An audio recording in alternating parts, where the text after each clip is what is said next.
ഈ ഒരു question SSC CHL tat 2 ചോദിച്ച ക്വസ്റ്റ്യൻ ആണ്. 2023 ആവറേജിനെ ബേസ് ചെയ്ത് ചോദിച്ചൊരു ക്വസ്റ്റ്യൻ ആണ്. The average square of first 5 even natural numbers. First 5 natural numbers.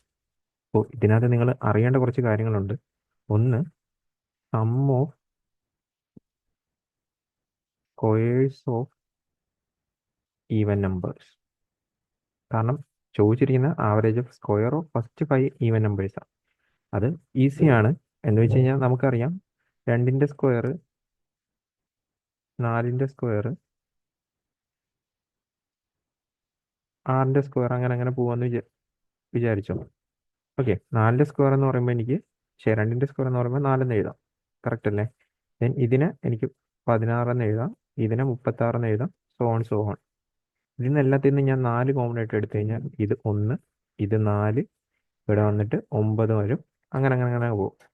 Then 4 into 1ന്റെ സ്ക്വയർ, 2ന്റെ സ്ക്വയർ, 3ന്റെ സ്ക്വയർ, കുത്ത്.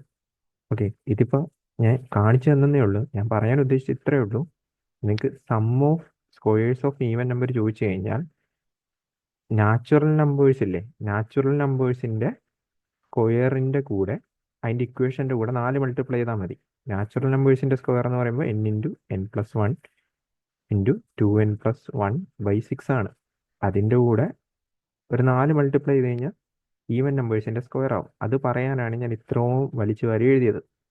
ഇനിയിപ്പോൾ ചോദിച്ചിരിക്കുന്നത് ഇതിൻ്റെ ആവറേജ് ആണ്. ആവറേജ് എന്ന് പറയുമ്പോഴത്തേക്ക് നമ്മൾ n നമ്പർ ഉണ്ടെങ്കിൽ n വെച്ച് ഡിവൈഡ് ചെയ്യും അല്ലേ. അപ്പോൾ അത് പോയി. അപ്പോൾ ബാക്കി പോയിട്ട് 4 ഇൻറ്റു 4/6. 4/6നെ നിങ്ങൾക്ക് വേണമെങ്കിൽ എന്ത് ചെയ്യാം, 2/3 എന്ന് എഴുതാം. 2/3 അല്ലേ. 2/3 ഇൻറ്റു n/n+1 ആണ് ഇക്വേഷൻ വരാൻ പോകുന്നത്. n/n+1 ആണ്. അപ്പോൾ n എത്ര വരും? 5 ആണ്. n എന്ന് പറയുന്നത് എത്രയാണ്? 5 ആണ്. അപ്പോൾ 5 1 6.